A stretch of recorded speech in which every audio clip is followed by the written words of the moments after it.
Thank you, Madam Chair, and thank you all for your testimony. And General Kane, let me just begin by expressing on behalf of all Georgians our immense gratitude and admiration for the service members who are making tremendous sacrifices and conducting themselves with extraordinary selflessness and professionalism on behalf of the United States and our states. Unified condolences and grief for the families of the 4 killed in action, and our hope for a swift recovery for the nearly 100 wounded over the last 2 weeks. And thank you to you for your service to the nation. Mr. Hegseth, you're requesting roughly $68 billion for the department through this supplemental, correct? 67, yes. And yesterday, your department stated publicly, quote, U.S. forces struck Iranian military command centers, maritime capabilities, missile and drone launch sites, and air defense systems to degrade Iran's ability to continue attacking commercial vessels. That was a press release from your department. Is that a broadly accurate characterization of ongoing operations? That sounds broadly accurate, yes. On day 14 of this conflict, Mr. Secretary, day 14, nearly 5 months ago, you stated that Iran's military had been, quote, destroyed and, quote, made combat ineffective. That was on day 14 of the war. Was that an accurate statement? They didn't have a Navy any longer. It was completely sunk. Their missiles were buried underneath a lot of their underground facilities, and their defense industrial base has been almost completely destroyed. So as far as a military assessment of Iran's capabilities, it didn't mean by any stretch of the imagination absolute zero, but their capabilities at the lowest level they've been in a very long time. On day 14 of this conflict, in the second week of the conflict, you stated that Iran's military had been, quote, destroyed and, quote, made combat ineffective. Was that an accurate statement? Yes or no?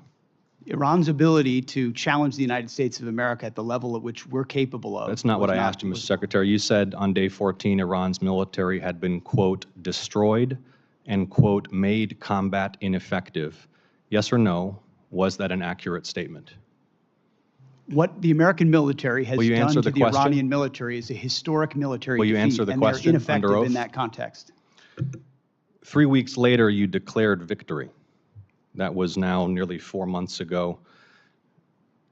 3 weeks after you'd already said Iran's military was destroyed and combat ineffective, you said, quote, Operation Epic Fury was a historic and overwhelming victory.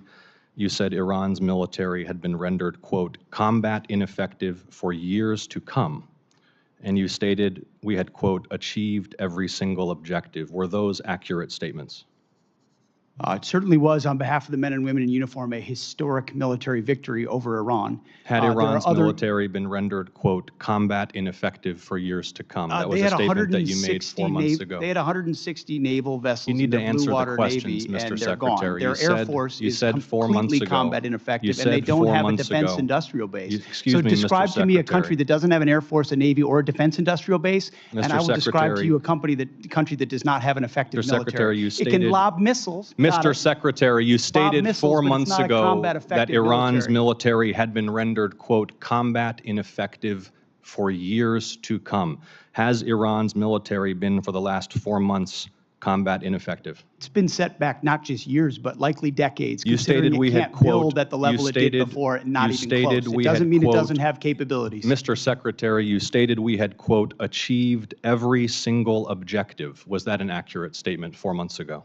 The main objective of this was to ensure that Iran never gets a nuclear weapon. Their main sites were obliterated. We're watching over them, and we're holding them at issue. If they don't give them up at the table, there's other ways we can take them away. Early in the conflict Iran will on never day have a 3, nuclear Mr. weapon. Secretary, early in the conflict, day 3, you said one of those core objectives was to, quote, destroy the missile threat, and as you restated on day 5, to, quote, obliterate Iran's missiles and drones. Those were clearly and repeatedly stated core objectives of the campaign, which 4 months ago you declared had been completed victoriously with every single objective achieved.